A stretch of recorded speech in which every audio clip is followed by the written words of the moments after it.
Hello everyone, welcome to another exciting episode of Dayspring Discussions. I'm your host, Sean McGahee, and this is a show we talk about movies, TV, sci-fi, fantasy, comic books. If you geek out about it, we're going to talk about it. You can find Dayspring Discussions on our Facebook group and on Twitter, and of course contact us, dayspringdiscussions@gmail.com, and you can listen to Dayspring Discussions on iTunes, YouTube, Podomatic, and now Patreon, guys. Well, happy Tuesday. It is a beautiful day outside here in Austin, Texas, and I am enjoying my Thanksgiving break. I'm off the next couple of days, so hopefully I can catch up on some stuff that I'm behind on, namely Punisher. I do apologize. I tried my best to get through Punisher this weekend, guys, but I am just chugging slowly along. I got caught up working this weekend, plus I saw Justice League twice, got caught up in that little bubble, and I'll talk more about that in just a few minutes. But I'm about halfway through Punisher. I'm hoping to finish it these next couple of days. I don't know how well I'm going to do because there's other stuff I want to watch and other stuff that I need to do, and it's just all one big mess. But I will catch up on it. I will say as of right now, I like it. I don't love it like some people are. I'm not a big Punisher fan, and I get the appeal. I get this show is good. Much like a lot of shows that I don't watch believe are good, they're just not my cup of tea. I don't get excited about watching them, but I do recognize they are good shows. I think they're kind of right where I am with Punisher. I realize what they're trying to do. I realize it's good. I love the fact that Netflix has another Marvel show that is speaking to us in a social context. If you know the Marvel Netflix shows like Jessica Jones, Luke Cage, they have a sub-social context they're trying to say, and with this one I like what Punisher is doing, but I'm going to try my best to get through it by the end of the week, and I'll let you guys know what I thought. Also, one thing I'm going to try to get through, hopefully today actually, Battlefront 2, this new Star Wars game came out. I have not played it. People seem to be okay with it, but for me, I want to know the story mode. But since I don't play video games and I don't own a PlayStation 4 and I don't plan on buying the game, I'm probably going to hop on YouTube and go through the story mode of it just to see what the story's all about, because I heard it's actually pretty good. So I'm going to do that hopefully later on tonight, and maybe on tomorrow's show I'll talk about that, so stay tuned on that, guys. Also, one thing I want to get to this week is Runaways. Marvel's Runaways premiered on Hulu last night, and again, I heard it's good. I'm not a big Runaways guy. I've only read a little bit of the comic books, and I wasn't too thrilled with it, but the previews looked good, and everyone saying who watched it said it's good. So I'm going to try to watch it this week. I'll give you, of course, my thoughts on that. Hopefully this week. I don't know, guys, because it's going to be a short week. I'm going to do a show today, tomorrow. Thursday's Thanksgiving, so I'll doubt I'll do a show. Friday, I'll doubt I'll do a show. Saturday, I might try to sneak one in the morning. I don't know. Lots to do. Even though I have all this time off, I feel like I have more stuff to do, and I don't know if I'm going to fit it in, guys. But we'll wait and see. You know, eventually I'll get you my thoughts on all that stuff. And speak of my thoughts, Justice League, guys. You can look on YouTube, iTunes, anywhere you find Dayspring Discussions. Lisa and I sat down and did a review. We posted it yesterday so you can see how I felt about Justice League. Overall, I enjoyed the film. Numbers came out saying that the film made less than $100 million on its opening weekend. Not good at all. It is the lowest opening weekend for a DCEU film, which is not good. It's not what Warner Brothers wanted at all, considering they spent $300 million and then some with merchandising and promoting the film. It looks like Warner Brothers is going to take a little bit of a bath, not just a little, $55 million, which is more than I've made in my life and probably will make in my life. They're probably going to eat that. Most people who have seen the film, such as myself, realizes there are problems, but we also realize this is a course correction for the DC Cinematic Universe. And it is a little bumpy, but I recommend going to go see it. You're not going to love it. I mean, I liked it. I didn't love it. But it's kind of like you go into the dentist, and in order to get that toothache out, you have to go through a little bit of a pain. You have to sit there and just take the pain in order to feel better. And I feel like that's what Justice League is doing. I know I made it sound really bad there, but it's kind of like that, where we've gone through a lot of crap with the DCEU films, and we have to go through this little weird transitional phase, which is Justice League, in order to get us on and make us feel better about hopefully what's to come, I hope, A couple things I did forget to mention in my review. If you did not hear it, I love how Danny Elfman put a little bit of the old Batman's theme in there and a little bit of the old Superman theme. I didn't catch the Superman theme in my first viewing, but the second viewing I did. It's right when Superman pops up or is talking to Steppenwolf and he punches him and the fight begins. You hear that little bit of the da, da, da, da, da, and it's beautiful, guys. Absolutely beautiful. I actually, when I saw it the second time and I heard that, I got chills. The Superman theme is my #1 theme in all of music composition. I know I love it even more than Star Wars. The Star Wars theme I love, but the Superman theme is above that for me. So I got chills seeing that. Go back and watch the movie if you did go see it. If you haven't seen it, be on the lookout for those. Okay, that's my housekeeping, guys. I cleaned it all up. I got it out of here. So now let's get on to some actual stories of today and some stuff that came out yesterday. And of course, what kind of Dayspring discussion show would this be if I didn't start with X-Men news? Emmy-nominated actor Lizzy Caplan is reportedly in talks to join Fox's upcoming X-Men spinoff, Gambit. Variety is saying that Caplan is in talks to join as the female lead. Now, Gambit, of course, as we know, has been through a little bit of a rough patch. It was all set to go into production a year or two ago, and then Deadpool happened. And that showed Fox that they don't have to take a solo X-Men film and spend $150 million for it to be successful, because Deadpool was uber successful on only a $60 million budget. So that kind of put the brakes on Gambit and the whole film. Lea Seydoux from the James Bond film Spectre was set to be the female lead, which we heard was Belladonna. Looks like she's out. Looks like Caplan's coming in to take her place. Lizzy Caplan, if you don't know, she's most known for the Showtime show Masters of Sex. She was also in the film Mean Girls with Rachel McAdams and Lindsay Lohan. I know her best, or at least I like her best, in the Starz show Party Down.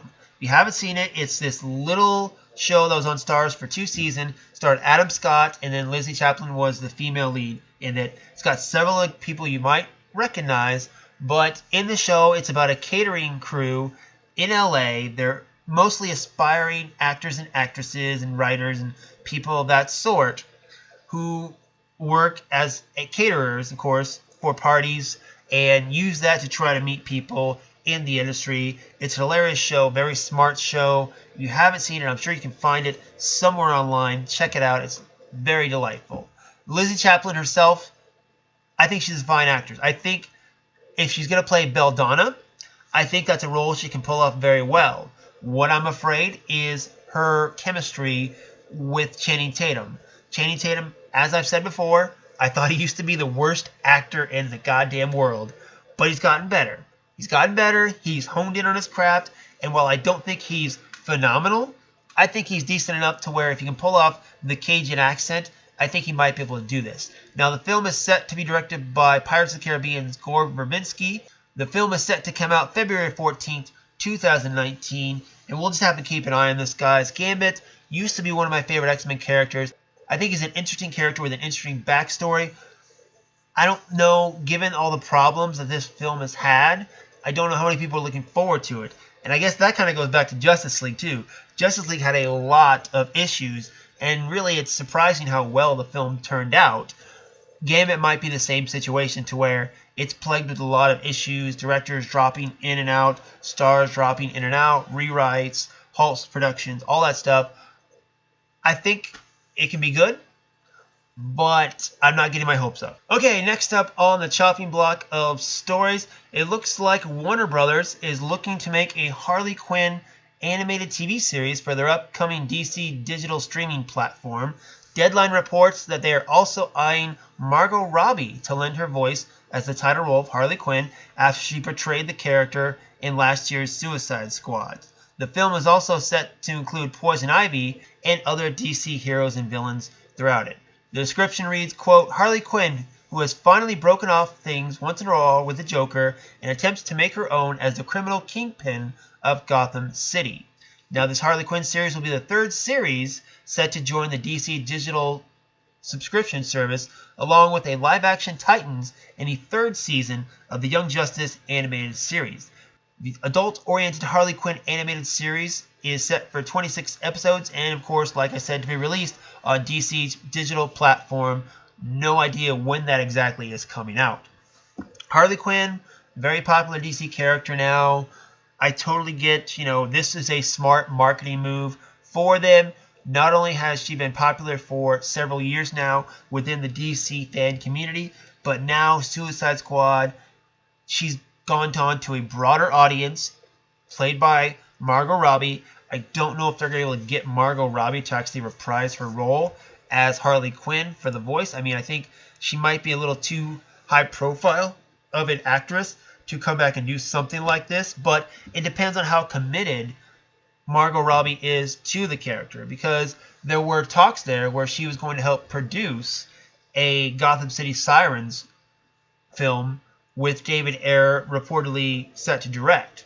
So that gets me to believe she kind of has a little bit of commitment to the character, and she's a fine actress, and I was super excited when she was cast as Harley Quinn.